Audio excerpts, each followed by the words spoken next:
ठीक है, good morning बच्चों। आज हमारा पशुपालन है ना, वो स्टार्ट हो रहा है रेगुलरली। ठीक है, और उसके अंदर हम सबसे पहले पढ़ेंगे पशु आहार। और पशु आहार किसे कहते हैं? Animal feed. अब पशु आहार, पशु वो बांट ही नहीं होता है, मतलब दाना ही नहीं होता है। पशुओं का चारा, उनकी जो दवाइयां होती है, वो सारी चीजें आती है उसके अंदर। मतलब पशु जो भी खाता है अपने जीवन यापन के लिए, उत्पादन के लिए, तो वो सारा क्या कहलाता है? आहार कहलाता है। तो पशुओं को दिया जाने वाला वे पदार्थ जिनसे पशु अपना जीवन यापन करता है और साथ ही साथ क्या करता है? उत्पादन करता है। तो वो क्या कहलाता है? आपका आहार कहलाता है या पशु आहार कहलाता है। पशु आहार कैसा देना चाहिए? हमें संतुलित पशु आहार देना है। ठीक है, आप लोगों को ध्यान रखना है कि आपका जो पशु आहार है वो संतुलित होना चाहिए, पहली बात तो। क्योंकि क्या होता है कि हम लोग क्या करते हैं, जैसे आप लोगों ने देखा होगा पशुओं में काफी सारे रोग होते हैं, काफी सारी बीमारियां होती है। क्योंकि पहले क्या था कि बारिश ज्यादा होती थी तो हरा चारा, इस प्रकार की पौष्टिक चीजें मिलती रहती थी, घास मिलता था उनको। घास जानते हो ना? ठीक है, तो घास होता था, अलग अलग प्रकार का घास होता था। किसी में विटामिन ए होती थी, किसी में आयरन की मात्रा होती थी, किसी में कैल्शियम की मात्रा ज्यादा होती थी। तो इस प्रकार से आहार मिलता रहता था। और अब क्या हो गया है? बारिश कम हो गई है, पानी कम हो गया है, तो इस वजह से क्या है? घास कम उगती है, और कम उगती है तो इसलिए हम क्या करते हैं? एक ही प्रकार का पशुओं को चारा डालते हैं नहीं डालते? जैसे ज्यादातर लोग कौन सा चारा? गेहूं का चारा या बाजरे का चारा, ठीक है, ये डालते हो। और दाने में आप क्या देते हो? मिश्रित दाना नहीं देते कोई भी। ठीक है, या तो आप दोगे क्या? मक्के का, या पशु आहार जो आता है आपका वो दोगे, तो उसमें भी मिक्सर नहीं होता है। ठीक है, बहुत सारे अनाज मिक्सिंग नहीं होते। ठीक है, इसके अलावा आप क्या दोगे? ज्यादा से ज्यादा यही आहार आप लोग देते हो। तो इस कारण से क्या होता है कि पशुओं में बहुत सारे सूक्ष्म पोषक तत्वों की क्या हो जाती है? कमी हो जाती है। तो आहार एकमात्र ऐसा साधन है जिसमें पशु के उत्पादन और उसके स्वास्थ्य पर बहुत ज्यादा प्रभाव पड़ता है। उत्पादन और उसके स्वास्थ्य पर क्या होता है? बहुत ज्यादा प्रभाव पड़ता है। जैसे आजकल क्या होता है कि अभी का जो मौसम चल रहा है या अभी का जो समय चल रहा है, उसमें क्या होता है कि पशु में बहुत सारे रोग हो जाते हैं। जैसे कि आपका हड्डियों का कमजोर होना। हाँ, आपका मतलब? हाँ, तो आपका ही तो मतलब आपके पशुओं का, ठीक है, हड्डियां कमजोर हो जाती है। ठीक है, इसके अलावा जैसे आपकी दुग्ध जवर जो कैल्शियम और फास्फोरस की कमी के कारण होती है। ठीक है, और इसके अलावा और भी कई रोग होते हैं, जैसे पशु टाइम पर गर्भित नहीं होता है। ये कौन से रोग है? पशुओं का दुग्ध उत्पादन क्या हो जाता है? कम हो जाता है। ठीक है, तो ये सारे कारण क्या होते हैं? पशु का कमजोर होना। तो ये सारे कारण किसकी वजह से हो रहे हैं? पशु आहार की वजह से हो रहे हैं। जैसे आज से लगभग 15 साल पहले आपने देखा होगा कि आपके जो पशु होते थे ना, वो बिल्कुल हष्ट पुष्ट होते थे। देखा होगा कहीं पर भी कोई पशु ऐसे ऐसे कमजोर होता था क्या? मेरी तरह? अरे मेरी तरह कमजोर मतलब पशु नहीं है, मतलब कमजोर। ठीक है, हष्ट पुष्ट होते थे, कोई भी पशु ऐसा कमजोर नहीं दिखता था। लेकिन आजकल देखो हर घर में आपको कमजोर पशु मिल जाएगा, एक आधा तो। क्यों? क्योंकि क्या होता है कि अभी वर्तमान समय में क्या है? पानी की कमी हो गई है। पानी की कमी हो गई तो हरा चारा बहुत कम मिल पाता है, तो इसलिए पशु आहार बहुत ज्यादा इंपॉर्टेंट होता है इसके अंदर। ठीक है, तो लिखो, इसकी परिभाषा लिखो पशु आहार की। पशु आहार की परिभाषा लिखो। पशुओं को दिए जाने वाले, ऐसे लिखना, दिए जाने वाले वे पदार्थ जो दिए जाने वाले वे पदार्थ जो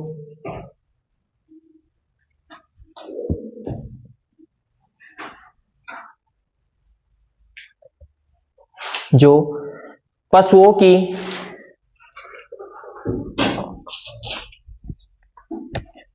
के जीवन यापन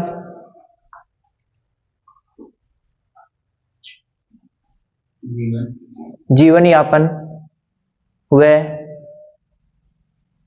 उत्पादन के लिए दिए जाते हैं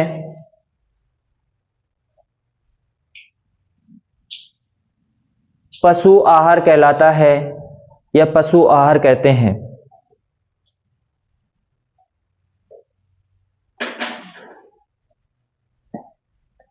अब इसमें क्या है कि हम लोग क्या करते हैं, दो प्रकार का पशु आहार देते हैं। एक आपका पशु चारा और एक दाना। दो प्रकार के आहार देते हैं हम। कौन से? एक तो चारा और एक दाना। अब चारा और दाना देते हैं, उसमें भी चारे में भी दो प्रकार का आहार देते हैं, एक हरा चारा और एक सूखा चारा। दोनों ही अपनी जगह इंपॉर्टेंट है, जबकि अभी वर्तमान समय में हम क्या डाल रहे हैं पशुओं को? केवल सूखा चारा। जिनके पानी है वो हरा चारा डाल रहे हैं, जिनके पानी नहीं है वो सूखा चारा ही डालते हैं। चाहे से गर्मियां हो चाहे से बारिश हो, बारिश के मौसम में जरूर थोड़ा बहुत हरा चारा मिल जाता है, जबकि जिनके पानी है वो सर्दियों में भी हरा चारा डालते रहते हैं, गर्मियों में भी, और इसके अलावा बारिश का मौसम आता है तो उसमें भी हरा चारा।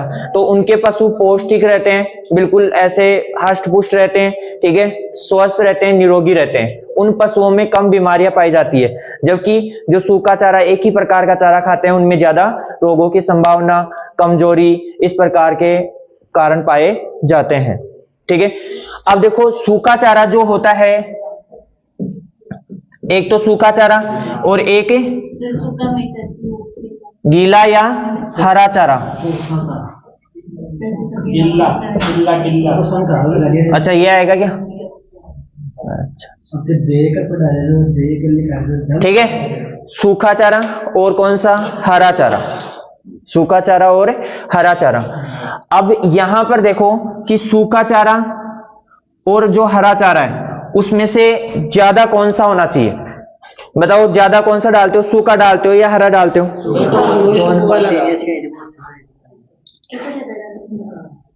सूखा ज्यादा डालते हो, हरा कम डालते हो? यदि आप पूर्ण रूप से पशु को केवल हरा चारा डालते हो तो वहां पर पशुओं को दाना डालने की जरूरत नहीं है। सूखा चारा की भी उतनी जरूरत पड़ती है पशुओं को, बता रहा हूं ना मैं आपको। यदि आप पूर्ण रूप से पशुओं को गीला चारा ही डाल रहे हो ना, हरा चारा ही डाल रहे हो, तो पशुओं को दाने की आवश्यकता नहीं होती है। लेकिन आप लोग दाना देते हो? दाना आप किस हिसाब से देते हो ये बताओ मेरे को। जिस हिसाब से दूध दे, जिस हिसाब से, नहीं, जिस हिसाब से दूध देते हैं, देखो आप लोग क्या करते हो कि पशु जब तक दूध दे रहा है ना तब तक तो उसको दाना देते रहते हो, और जैसे ही पशु दूध से हटता है, ठीक है, सूखा काल होता है, तो उस टाइम क्या होता है कि आप दाना देना बंद कर देते हो बिल्कुल ही। लेकिन पशु को कम से कम 1 किलोग्राम प्रतिदिन के हिसाब से आपके जीवन निर्वाह दाना देना चाहिए। कितना 1 किलोग्राम दाना प्रति दिन के हिसाब से आपको क्या करना है? पशुओं को दाना देना है, कि ताकि उसका जीवन निर्वाह आहार मिलता रहे उसको। कौन सा आहार? जीवन निर्वाह आहार। दो प्रकार के दिए जाते हैं, पता है? एक तो कौन सा? जीवन निर्वाह आहार, और एक उत्पादन आहार। जैसे ही गाय उत्पादन देने लगे तो उस गाय या भैंस, भेड़, बकरी जो भी है, तो उसको क्या है? उत्पादन आहार के अतिरिक्त आपको क्या कर, सॉरी, उत्पादन आहार के अतिरिक्त जीवन निर्वाह आहार भी देना है। दोनों आहार देने। क्यों? अरे वह तो जीवन नहीं, बिल्कुल नहीं, ऐसा कुछ नहीं होगा। ठीक है, तो यहां पर सूखा चारा होता है, उसकी मात्रा लिखो गाय में। यहां पर गाय लगाओ और गाय में लिखो 2 से 2.5 किलोग्राम प्रति 100 किलोग्राम भार की दर से। 2.25।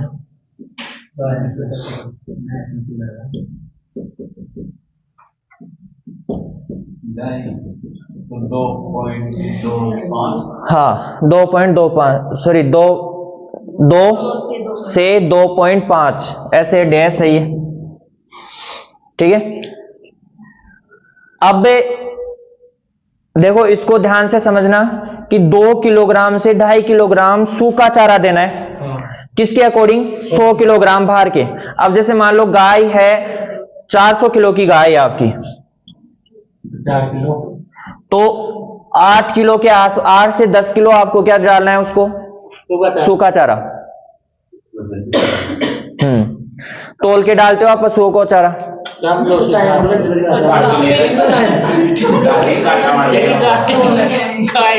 ठीक है, करते हो क्या? नहीं करते? ठीक है, आगे लिखो। भैंस में लिखो 2.5 से 3 किलोग्राम प्रति 100 किलोग्राम भार के अनुसार। हाँ, भैंस का, भैंस को 2.5 से 3 किलोग्राम सूखा चारा देना है प्रति 100 किलोग्राम भार के अनुसार। ठीक है,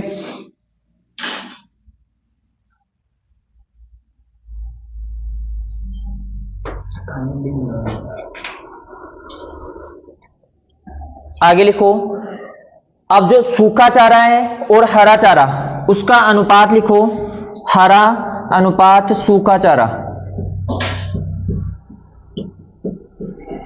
ठीक है, चारा और लिख लो। ठीक है, हरा चारा और सूखा चारा का अनुपात लिखो 3:1, मतलब 1:3 लिख लो इसमें। हरा इधर लिख लिया तो 1:3 लिख लो इसमें। हरा चारा कितना? 1 भाग, और सूखा चारा कौन सा?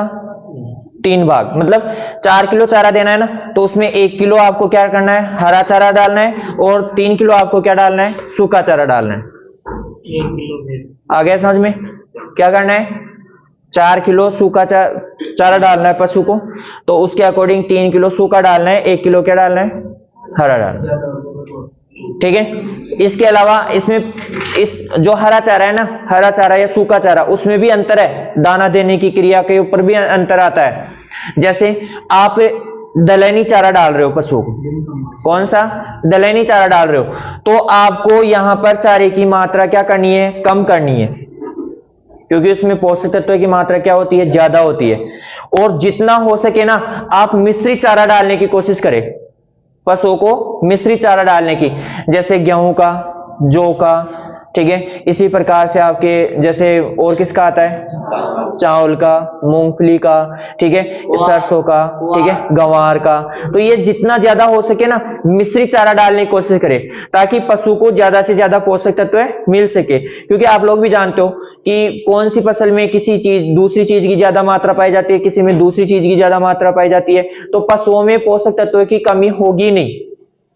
और कभी भी ध्यान रखना, कोई भी पोषक तत्व की कमी से या किसी तत्व की कमी से कोई रोग उत्पन्न होता है ना, तो वो कब होता है बताओ? जब उस पोषक तत्व की कमी लगातार लंबे समय तक हो जाए। किसी रोग की कमी के लक्षण कब दिखेंगे आपको? ऐसे नहीं कि आज प्रोटीन नहीं मिली पशु को तो कल इसके लक्षण दिख जाएंगे, ऐसा कभी नहीं होगा। कब होगा? मान लो प्रोटीन की कमी हो गई, लगभग 12 महीने तक रेगुलर प्रोटीन की कमी हो गई पशु के चारे के अंदर, तो फिर 12 महीने के बाद में आपको धीरे धीरे उसके लक्षण ऑटोमेटिक दिखने लग जाएंगे, पशु कमजोर होने लगेगा। ठीक है, तो इस प्रकार से दिखाई देगा।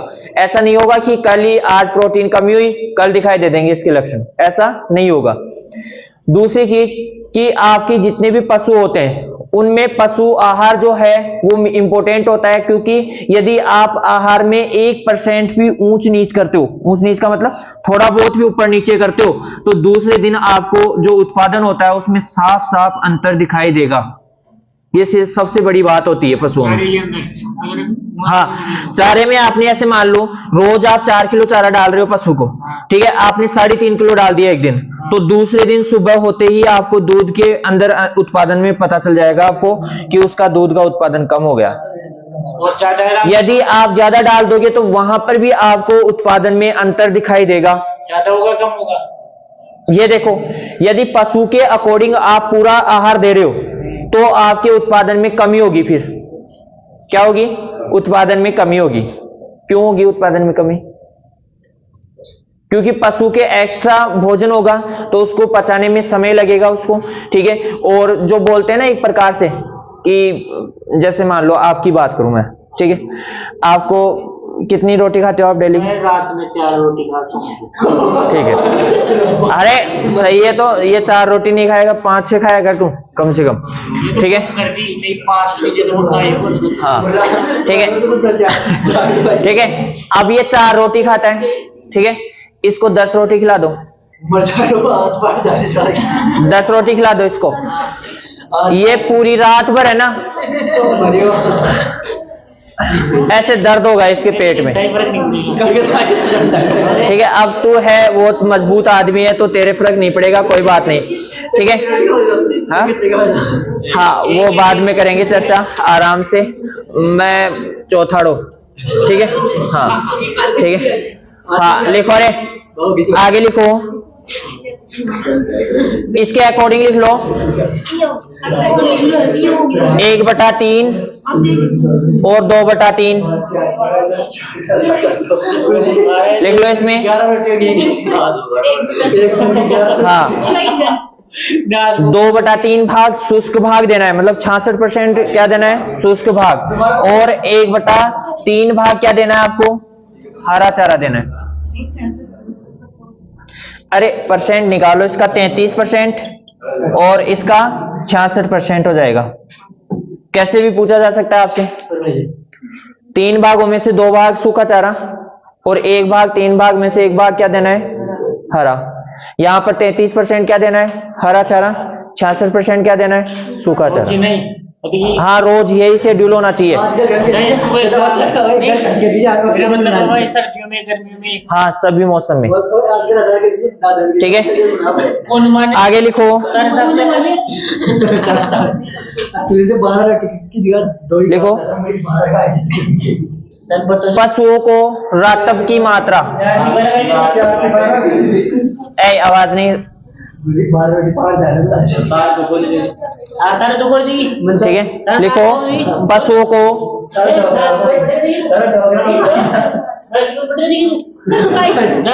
क्या हो रहा है, तेरी रोटी खाई जाए। नहीं क्या हो रहा है ये?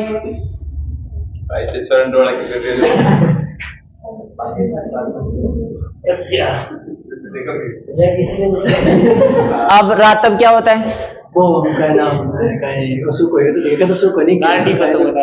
रातब क्या होता है? दाना मिश्रण जो होता है ना उसको बोलते हैं रातब। ठीक है, लिखो इसके अंदर लिखा है पशुओं का रातब। हाँ दाना मिश्रण, इसके आगे कोष्ठक में लिख लेना चाहे, ऐसे लिखना चाहो तो दाना मिश्रण होता है ये। हाँ बाट, बिल्कुल बिल्कुल। अब बांट देते हो ना, पशु आहार देते हो, तो उसमें क्या है, सारी चीजें मिक्स होनी चाहिए, ऐसा नहीं एक एक चीज के लिए नहीं। हाँ तो लिखो इसके अंदर 17% पाच्य प्रोटीन, 17% तो कम से कम 17% पाच्य प्रोटीन होनी चाहिए इसमें। और इसके बाद में लिखो 7% कुल पाच्य पदार्थ होना चाहिए। 7 पाच्य पदार्थ होना चाहिए।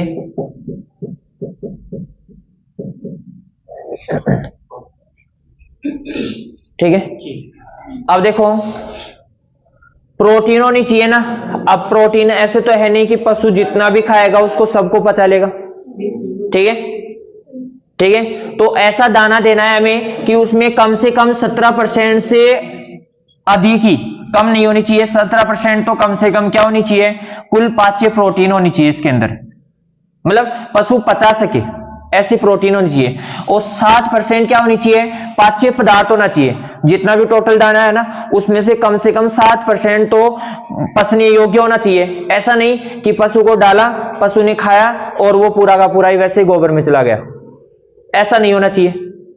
ये कंडीशन है इसमें, जो आप दे रहे हो ना दाना मिश्रण दे रहे हो उसमें ये कंडीशन होनी चाहिए कि 17% तो पाच्य प्रोटीन होनी चाहिए, जिससे क्या हो, पशु इसको पचाकर इसका उपयोग कर सके। और 7% पाच्य पदार्थ होना चाहिए, मतलब टोटल दाना है उसका कम से कम 7% तो पाचन करके पशु उसका उपयोग कर सके, इतना होना चाहिए उसमें। अब आप दाना देते हो तो दाना कैसे डालते हो आप पशु को? अरे गमले अमले से नहीं बता रहा मैं बता रहा हूं कि आप दाने को पकाकर देते हो या फिर आप दाने को पीस कर देते हो या फिर दाने को टुकड़े करके देते हो या फिर कैसे देते हो? हाँ, एक दो का टुकड़ा करा अच्छा,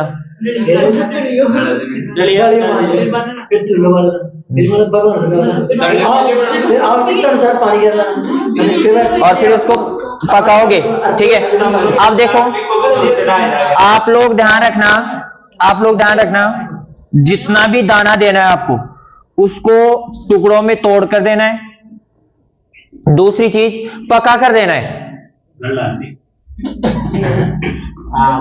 हाँ, ठीक है। आप जितना भी दाना दे रहे हो ना उसको पका कर देना है। यदि पका कर नहीं दे रहे हो ना तो वो पशु में बिल्कुल भी काम नहीं करेगा। 12 में नहीं। हाँ, हर टाइम, ठीक है। जैसे आप गेहूं का दलिया देते हो, ठीक है, मक्के का दलिया देते हो, ठीक है, दालों का दलिया देते हो, दालों के छिलके देते हो, इन सबको पकाकर ही देना चाहिए। हाँ, चने का छिलका हो गया, ठीक है। तो इन सबको पका कर देना है। यदि पका के नहीं दे रहे हो ना तो आप सुबह ही देख लेना, गोबर के अंदर आपको अलग अलग सबके दाने ऐसे कैसे दिखाई देंगे आपको। हाँ, इसमें भी दाना ही आता है पूरा, इसको भी पका कर देना चाहिए। हाँ, इसको भी पका कर देना चाहिए ताकि पशु उसका ज्यादा से ज्यादा उपयोग कर सके, ज्यादा से ज्यादा उत्पादन दे सके।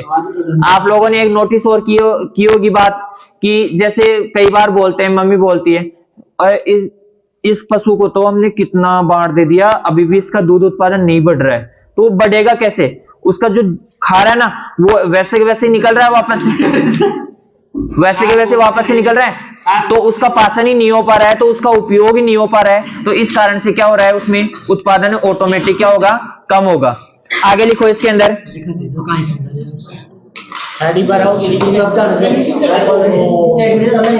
दूध उत्पादन के लिए रातब की मात्रा है ना, दाना मिश्रण की मात्रा। यदि कोई गाय 3 लीटर दूध दे रही है, 1 लीटर दाना, 1 किलो 3 लीटर दूध दे रही है, तो 3 लीटर दूध के ऊपर 1 किलोग्राम क्या देना है आपको, दाना मिश्रण देना है। क्या देना है रे? दाना मिश्रण देना है। कितने किलोग्राम? 1 किलोग्राम। इसके अलावा आपको ध्यान रखना है, जैसे मान लो कोई गाय 6 लीटर दूध दे रही है। कितने लीटर दूध दे रही है? 6 लीटर। तो कितना दाना देना है आपको? 2 किलोग्राम दाना देना है। हाँ, ये दूध के ऊपर है। अब जैसे मान लो कोई गाय 20 किलो दूध दे रही है तो उसके अकॉर्डिंग कर लो। 35 दे रही है तो उसके अकॉर्डिंग कर लो। 35 में 3 का भाग दे दो, ठीक है, और उसके अकॉर्डिंग दाना जाएगा। और जो बचे उसके अतिरिक्त आपको 1 किलोग्राम जीवन निर्वाह आहार देना है।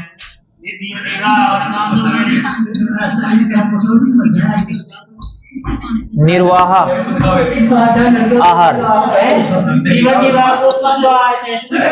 जीवन निर्वाह मतलब पशु के जीने के लिए। पशु, ये तो आप उत्पादन आहार दे रहे हो। अच्छा, ये तो उत्पादन आहार दे रहे हो। इसके साथ ही जीवन निर्वाह। हाँ, तो 1 किलोग्राम ये कौन सा है जीवन निर्वाह? दाना मिश्रण वही देना है जो बांट दे रहे हो ना, वही देना है। 1 किलोग्राम एक्स्ट्रा देना है। बकवास नहीं रहे, ठीक है। तो जीवन निर्वाह समझ में आ गया कि 1 किलोग्राम अतिरिक्त जीवन निर्वाह 3 लीटर दूध पर नहीं है, ये टोटली 1 किलोग्राम, ये पूरा ही। ऐसा नहीं है कि भाई 3 लीटर दूध पर 1 किलोग्राम जीवन निर्वाह आहार दो, नहीं, ये 1 ही किलोग्राम है, केवल 1 किलोग्राम। अब 3 लीटर दूध दे रही ना, उसको भी आपको क्या करना है, 1 किलोग्राम दाना मिश्रण देना है और 1 किलोग्राम जीवन निर्वाह देना है। 2 किलोग्राम देना है। 3 लीटर दूध दे रही तो 6 लीटर दूध दे रही है तो उसको तो 2 किलोग्राम तो ये दाना हो गया उत्पादन आहार और 1 किलोग्राम ये हो गया, तो 3 किलोग्राम देना है। यदि कोई गाय 9 किलो दूध दे रही है, 9 लीटर दूध दे रही है, तो उसको कितना, 3 किलोग्राम तो दाना ये देना है और 1 किलोग्राम ये देना है, मतलब कुल टोटल 4 किलोग्राम दाना देना है इसको पशु। ठीक है, भैंस के लिए बता रहा हूं ना, आराम से थोड़ा पेशेंस रखो। अब उत्पादन के लिए यदि कोई भैंस है, ये तो गाय के लिए हो गया, और अब भैंस के लिए लिखो 2.5 लीटर दूध पर 1 किलोग्राम दाना देना है। इसमें भी वही रखना है, जीवन निर्वाह आहार आपका अलग से रहेगा। इसमें जीवन निर्वाह आहार अलग से रहेगा, इसमें भी भैंस में हो चाहे से गाय में हो, किसी में भी हो। जीवन निर्वाह आहार आ गए ना, तो उसमें क्या करना है आपको 1 किलोग्राम अलग से देना है।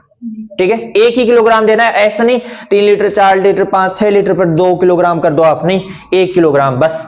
वो तो आपका जीवन निर्वाह आहार हो गया। इसके अतिरिक्त उत्पादन आहार आप कितना भी दे सकते हो, जितना उत्पादन है उसके अकॉर्डिंग। आ गया समझ में? ठीक है, लिख लो। गाय के लिए कितना 3 लीटर दूध पर 1 किलोग्राम, और भैंस के लिए 2.5 किलोग्राम दूध पर 2.5 लीटर दूध पर 1 किलोग्राम दाना देना है। हाँ, किसमें आहार, इनमें डिफरेंस क्या है? देखो, पशु मान लो, चाहे से हम मान लो कोई कार्य नहीं कर रहे, हम कोई कार्य नहीं कर रहे, मैं सुबह उठता हूं, बैठ जाता हूं, खाना खा लेता हूं, फिर सो जाता हूं, फिर उठता हूं, फिर खाना खा लेता हूं, फिर सो जाता हूं, मेरा यही काम है। तो मैं कितना खा सकता हूं? 1 किलोग्राम, 1 रोटी 2 रोटी बस, इससे ज्यादा नहीं। और यदि मैं सुबह उठते ही जाऊं खेत में, कम से कम 4-5 घंटे फावड़े से उससे काम करके आऊं, आते ही रोटी खाऊंगा, 8-10 रोटी खाऊंगा मैं।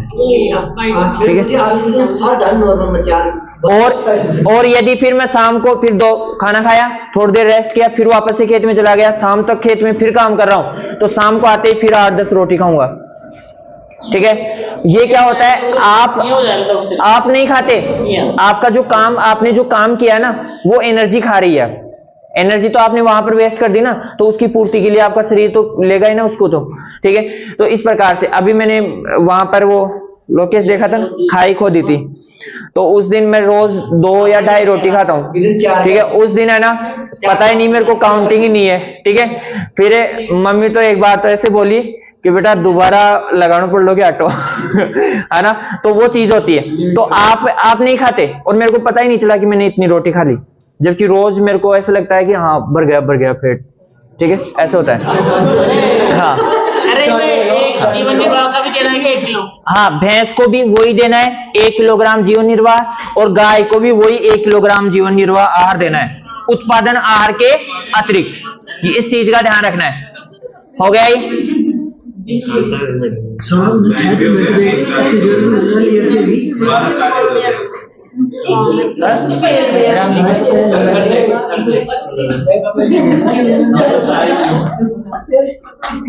लिख लिया क्या?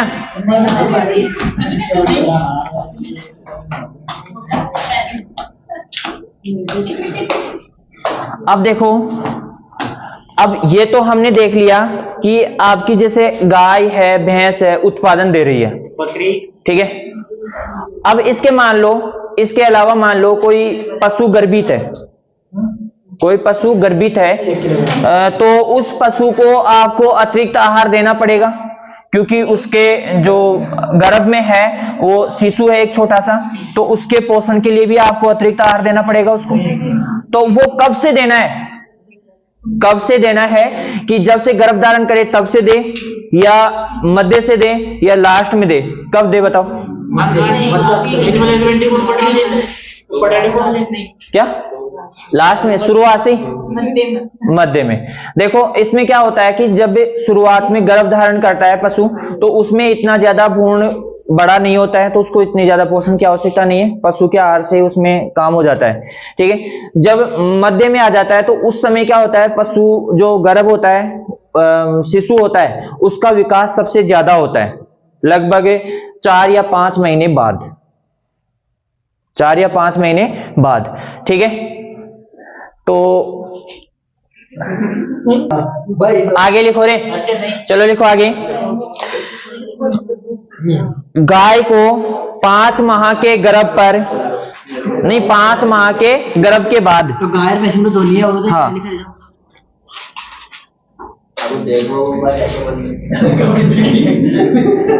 गर्भ के 5 माह बाद बोले तो 6ठे महीने से।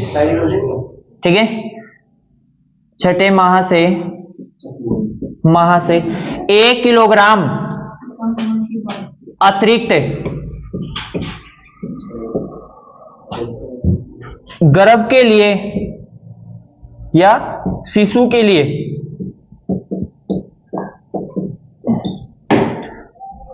आहार देना है या दाना देना है? बिल्कुल बिल्कुल, ठीक है। मतलब 5 माह के बाद 6ठे माह से आपको क्या करना है? 1 किलोग्राम दाना अतिरिक्त और देना है।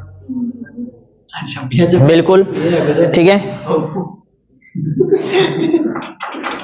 इसके बाद में लिखो, लिख लेगी। कोई भी दुधारू गाय है या भैंस है, दुधारू गाय है या भैंस है, दूध देने वाली गाय। हाँ दूध देने वाली, बिना दूध देने वाली गायों को नहीं देना है आपको, ठीक है। दुधारू गाय है तो उसको कम से कम 30 से 40 ग्राम नमक देना है। 12 महीना दूध दे दे, सही बनता है। क्या देना है? नमक। कितना? नमक का पानी नहीं, नमक डालना है 30 से 40 ग्राम, हाँ आहार के अंदर, ठीक है। 30 से 40 ग्राम प्रति पशु की दर से क्या करना है आपको? नमक डालना है। कौन सी गाय को? दुधारू गाय को, हाँ डेली, ठीक है। इसके बाद में लिखो आप,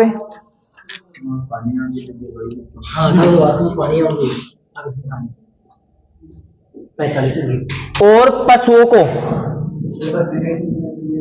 को मुख्य रूप से ध्यान रखना, यदि आप हो सके नहीं देना ही है, मूंगफली की खली देनी है। हाँ, मूंगफली की खली देनी है। क्या देनी है? मूंगफली की खली। क्या देनी है? मूंगफली की खली। अब मूंगफली की खली में क्या पाई जाती है? नाइट्रोजन पाई जाती है। क्या पाई जाती है? 7.29%, ठीक है। कितनी पाई जाती है? 7.29%। तो प्रोटीन का सबसे अच्छा स्रोत कौन होती है? नाइट्रोजन होती है। नाइट्रोजन से क्या होते हैं? अमीनो अम्ल बने होते हैं, ठीक है। तो यहां पर नाइट्रोजन अधिक होने के कारण इसमें प्रोटीन का संश्लेषण शरीर में क्या करती है? ये ज्यादा करती है और प्रोटीन निर्माण में सहायक है। तो प्रोटीन अच्छी मात्रा में होगी तो पशु कैसा रहेगा? स्वस्थ रहेगा। कैसा रहेगा? स्वस्थ रहेगा, हष्ट पुष्ट रहेगा। कैसा रहेगा? हष्ट पुष्ट। अब आपको पता है कार्बोहाइड्रेट आपके शरीर में क्या करती है? वसा का निर्माण करती है। वाह क्या बात है, कार्बोहाइड्रेट वसा का निर्माण करती है। देखो ऐसे महान बड़े वैज्ञानिक बैठे हैं यहाँ पर, ठीक है। हाँ, और क्या कार्बोहाइड्रेट केवल हमारे शरीर में एनर्जी प्रोवाइड करवाती है। और एनर्जी अगर स्टोर हो जाए तो क्या बढ़ता है? स्टोर हो जाए तो क्या बढ़ती है? एनर्जी स्टोर नहीं होती है, मार तो रही है। एनर्जी स्टोर नहीं होती है, ये फैट स्टोर होती है। क्या स्टोर होती है? फैट, वसा स्टोर होती है। क्या? चर्बी स्टोर होती है। बिल्कुल सही है, चर्बी स्टोर होती है। हाँ बिल्कुल। तो यहाँ पर देखो आपकी देखो कार्बोहाइड्रेट होता है, कार्बोहाइड्रेट, वसा और प्रोटीन। इस चीज का पता है आपको? 1 ग्राम कार्बोहाइड्रेट के अपघटन से कितनी किलो कैलोरी ऊर्जा निकलती है? 1 ग्राम कार्बोहाइड्रेट के अपघटन से कितनी किलो कैलोरी ऊर्जा? 4 किलो कैलोरी, ठीक है। और वसा के 1 ग्राम अपघटन से कितनी? 9.2 किलो कैलोरी। और इसे प्रोटीन से 4.1 किलो कैलोरी, ठीक है। ये क्या है? इनके अपघटन से ये ऊर्जा निकलती है। तो सबसे पहले हमारे शरीर में ऊर्जा प्रदान करने का, जो हम दिनचर्या में काम करते हैं, इसमें ऊर्जा का कौन ऊर्जा देता है? कार्बोहाइड्रेट ऊर्जा देती है। हमारे सबसे ज्यादा कार्बोहाइड्रेट देती है। जैसे हम खाते हैं कोई भी चीज, उसमें से जितनी भी कार्बोहाइड्रेट होती है हम दिनचर्या के कामों में खर्च कर देते हैं उसको, ठीक है। यदि कोई खर्च नहीं कर पा रहा है तो फिर उसके चर्बी अरबी बढ़ती है, ठीक है। हाँ, और यदि बड़ा तरफा बंगाल तरीकों लाग जा कार्बोहाइड्रेट समाप्त हो जाती है हमारे शरीर में, तो फिर होता है आपकी वसा का अपघटन स्टार्ट हो जाता है। वसा के द्वारा हमें ऊर्जा मिलती रहती है। तो मिलेगी ऊर्जा। यदि वसा पूरी खत्म हो गई, स्टोर वसा खत्म हो गई, तो फिर प्रोटीन का अपघटन स्टार्ट हो जाता है और हमारे शरीर को ऊर्जा मिलती रहती है। तो देखो वो प्रोटीन को अपघटन हो हाँ, बिल्कुल बिल्कुल ठीक है। तो कार्बोहाइड्रेट, वसा और प्रोटीन लिख लेना, चाहे से किसी को याद नहीं है तो, और याद है तो भी लिख लो, और नहीं याद है तो भी लिख लो, ठीक है, मतलब लिखना तो है, ठीक है। अब इसमें मूंगफली है, मूंगफली क्यों देते हैं? क्योंकि नाइट्रोजन अधिक होता है, इसके कारण प्रोटीन निर्माण अधिक होता है। प्रोटीन की पूर्ति हो गई तो शरीर क्या रहेगा? हष्ट पुष्ट रहेगा, बिल्कुल। त्वचा कैसी रहेगी? चमकदार। यदि आपकी ऐसे रूखी रूखी त्वचा दिख रही है तो इसका मतलब आपके अंदर प्रोटीन की कमी है।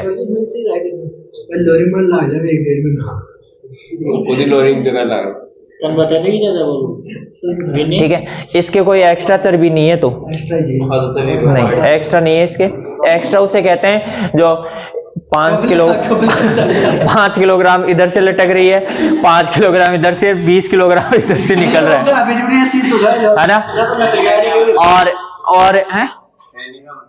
और इधर यहाँ से ऐसे हाथ ऊपर करे तो यहाँ तक ऐसे ऐसे लटक रही है, ठीक है। तो वो होती है एक्स्ट्रा वसा, ठीक है।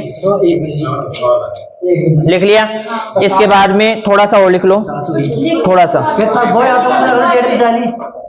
इसके बाद में लिखो, चलो ठीक है, बहुत है।